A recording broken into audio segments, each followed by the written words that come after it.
समय राधिका जानती थी कि कौन आ रहा है, पर अथर्व के लिए ये बिल्कुल सरप्राइज था। का फेस देखते ही अथर्व ने डिसाइड कर लिया था कि उसे इसके साथ कुछ नहीं करना। लेकिन राधिका तो जिद्दी थी। जब उसने अपने सारे ड्रामे कर लिए और अथर्व उसके बाद भी नहीं माना, तो उसने टेलीफोन उठाकर अथर्व के सर पर मार दिया और उसका हाथ बांध दिया।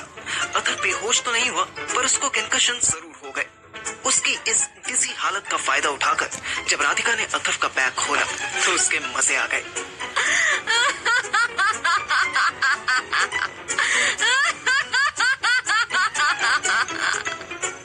अथर्व के बैग में कैश के साथ साथ कॉन्डम्स और पावर कैप्सूल्स भी थे। That's why you are not interested in me. Already इतना पैसा है तुम्हारे पास, थोड़ा सा मैं ले लूं? अथर्व के माथे से खून बह रहा था। उसने उठने की कोशिश की तो राधिका ने उसकी चेस्ट पर अपना पैर रख दिया। ना ना ना ना ना, डोंट रश। चोट लगी है ना तुम्हें, आराम से लेटे रहो। राधिका ने एक पावर कैप्सूल लिया और जबरदस्ती अथर्व के मुंह में डाल दिया।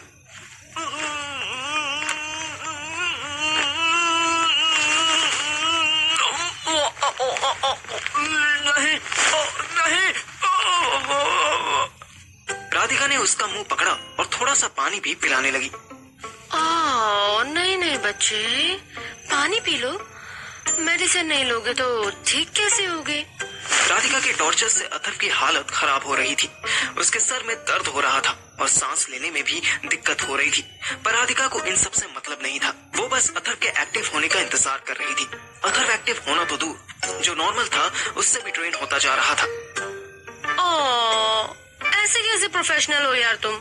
इतनी हॉट लड़की तुम्हारे सामने ऑलमोस्ट न्यूड खड़ी है और तुम हो कि एक्टिव ही नहीं हो रहे। How sad. राधिका ने अथर्व की चोट पर उंगली रखी। नहीं।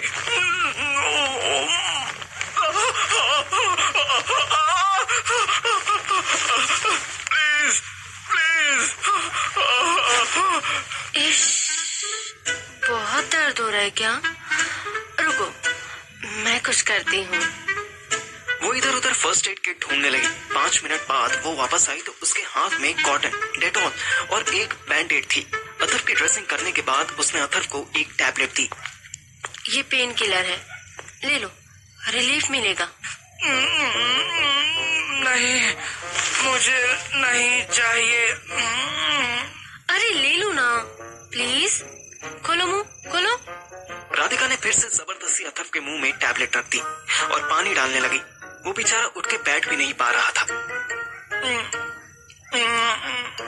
अरे ये तो फिर से पावर कैप्सूल है। छी। अथर्व थूकने लगा तो राधिका ने उसका मुंह बंद कर दिया। अंदर लो जल्दी, वरना डिल्लो आज भी लाई हूं मैं। फिर मत कहना कि तुम्हारे साथ टॉर्चर हो गया।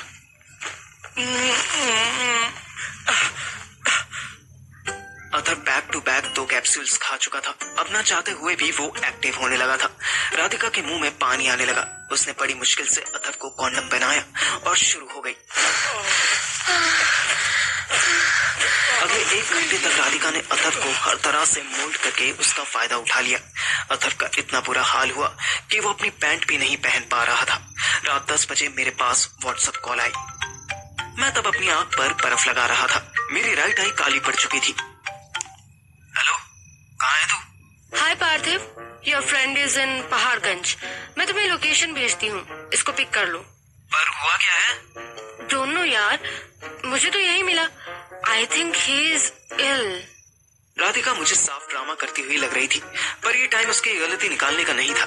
ये टाइम अपने दोस्त को उठाने का था। मैंने तुरंत कैब बुक की और 10:30 से पहले ही अथर्व के पास पहुंच गया। वो मुझे होटल रिसेप्शन पर पड़ा हुआ मिला। उसकी टी शर्ट सेफ्टी पिन से रुकी हुई थी, ऊपर से एक गंदी सी शर्ट पहने था और उसकी पैंट, ओह गॉड, उसकी पैंट सिप के पास से उठी हुई थी। अथर्व को देख के लग रहा था जैसे वो सेमी बेहोश है, पर उसका अली बाबा अभी भी एक्टिव था। ये बहुत टेंशन की बात थी। मैंने रिसेप्शन वाले लड़के से पूछा, इसके साथ कोई मैडम भी थी? एक मैडम थी तो, लेकिन वो तो इसको बैठा के ही निकल ली। मेरे भाई की शर्ट भी ले ली।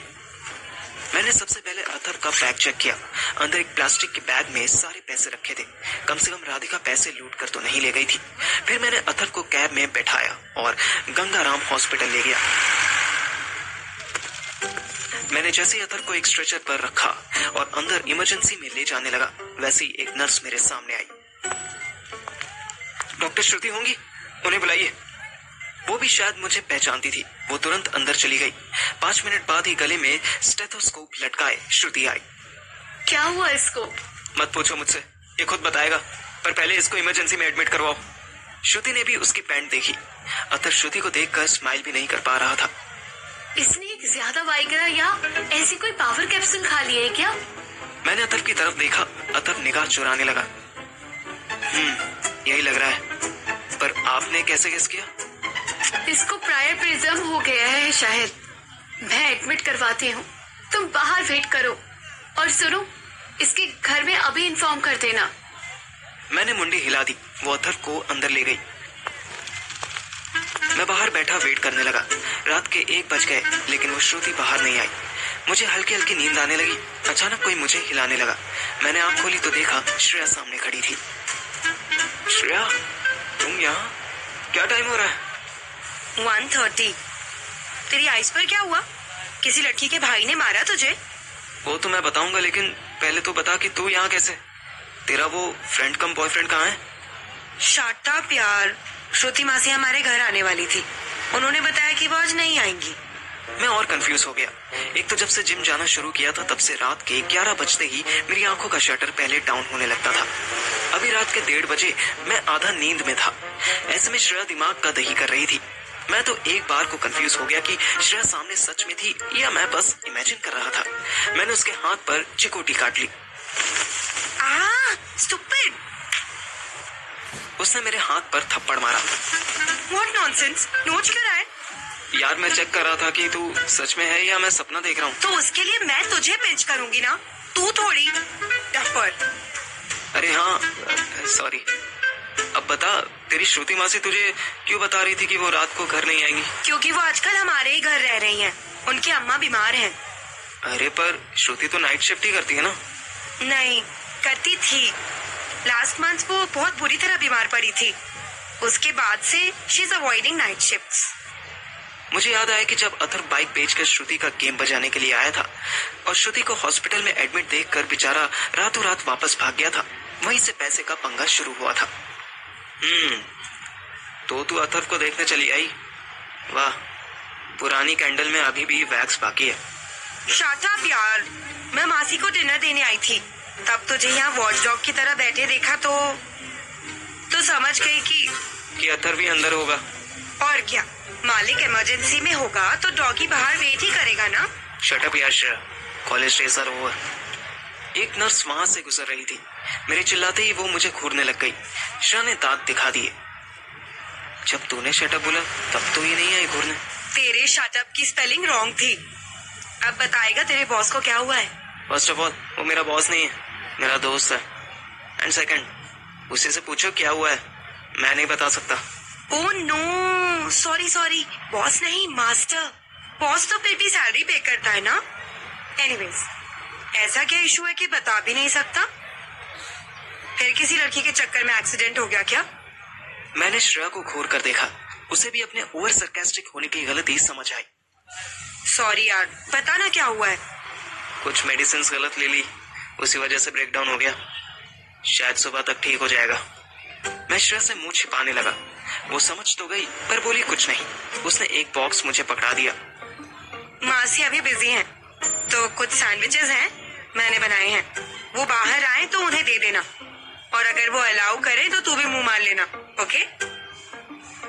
मैंने हाँ में गर्दन हिलाई ही थी कि वो बाय करके जाने लगी। रुक श्रेया, 1 मिनट सुनना। तू अब भी अथर से प्यार करती है? What? ओ अंग्रेज की बच्ची, do you still love him? Shut up, इतनी हिंदी आती है मुझे। एंड नहीं, नॉट एट ऑल। अथर, मेरे बीच जो भी था वो खत्म हो चुका है। It's over. ओके, तो फॉर ओल्ड टाइम सेक एक बार उससे मिल के जा, उससे बात कर ले। क्यों बात करूं मैं उससे? आज रेस्टोरेंट में मिला था, तब भी तो बात नहीं की उसने। उसने तो फिर भी हेलो का जवाब दिया। तूने तो मुझसे हेलो भी नहीं बोला था। Still I am talking to you. हम चाइल्डहुड फ्रेंड्स हैं यार। अपने बीच कितनी भी मिसअंडरस्टैंडिंग्स हो या ओपिनियन डिफरेंसेस हो, पर ईगो नहीं हो सकता। ईगो की जगह नहीं है यार। जा एक बार बात कर ले उससे। फर्स्ट ऑफ ऑल वो तेरा चाइल्डहुड फ्रेंड है। मुझसे वो कॉलेज में मिला था। कॉलेज रोमांस था। उसके लिए कॉलेज खत्म हो गया, रोमांस ओवर हो गया। That's it. मुझे कैसा लगा, मैंने कैसे ओवरकम किया, इससे उसको कोई मतलब नहीं। He just wanted sex and I think he's having enough now. More than enough यार। देख तो गुस्सा हो जा, वो इशू नहीं है, बट प्लीज उससे बात कर ले। पता नहीं तुझे फिर कभी बात करने का मौका मिले भी या नहीं। श्रेया रुक गई। वो मेरी बात समझ गई थी, पर फिर भी अननोन बनने लगी। ऐसा क्या यूएस शिफ्ट होने वाला है क्या? डोंट टॉक रबिश यार। मैंने कोई जवाब नहीं दिया, बस उसे देखता रहा। ओके पपी फेस मत बना। मासी से पूछती हूँ कि कब मिल सकते हैं उससे। मैं मुस्कुरा दिया। तू ना पहले ही ठीक था, ये मसल्स वसल्स बनाकर और स्टूपिड दिखने लगा है। मैंने हाथ छोड़ दिए। जा माता, अपने एक्स को देख, मुझे सोने दे। मैं सोने की एक्टिंग करने लगा। वो अंदर इमरजेंसी में जाने लगी।